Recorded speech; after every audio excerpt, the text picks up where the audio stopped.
don't know how they're going to save for their kids' future to go to college. And so, yes, I have a child tax credit increase, and I'm proud of it. I am proud that I have a pro-family tax code, because the pro-family tax plan I have will strengthen the most important institution in the country, the family. Neil, there's a point I'd like to make here. Neil, a point that I'd like to make about the tax credits.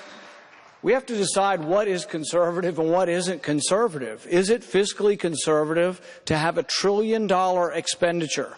We're not talking about giving people back their tax money. He's talking about giving people money they didn't pay.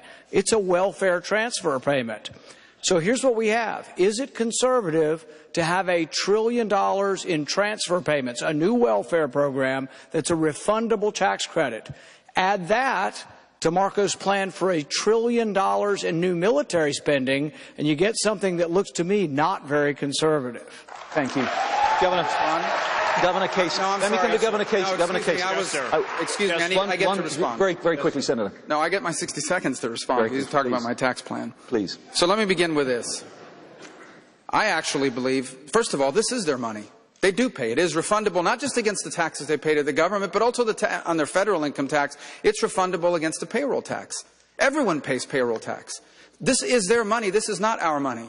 And here's what I don't understand. If you invest that money in a piece of equipment, if you invest that money in a business, you get to write it off your taxes. But if you invest it in your children, in the future of America, in strengthening your family, we're not going to recognize that in our tax code. The family is the most important institution in society. Nevertheless, it's not and yes, very I do want to rebuild the Marco. American military. How's it conservative? I know that Rand is a committed isolationist. I'm not. I believe the world is a stronger and a better place when the United States is the strongest military power in the world.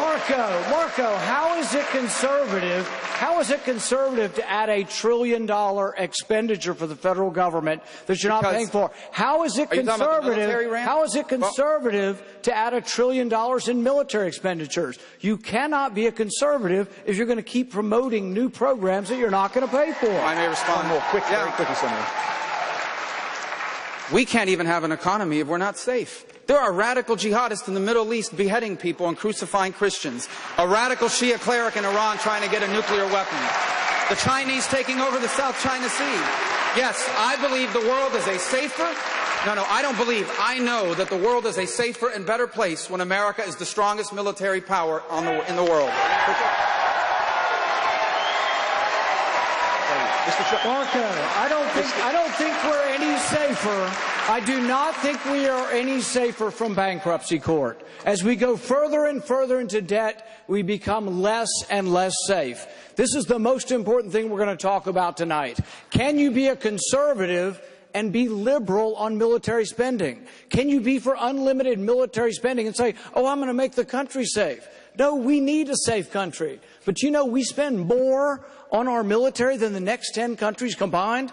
I want a strong national defense, but I don't want us to be bankrupt. Well, and there is a middle ground. There is a middle ground that brings both of these together.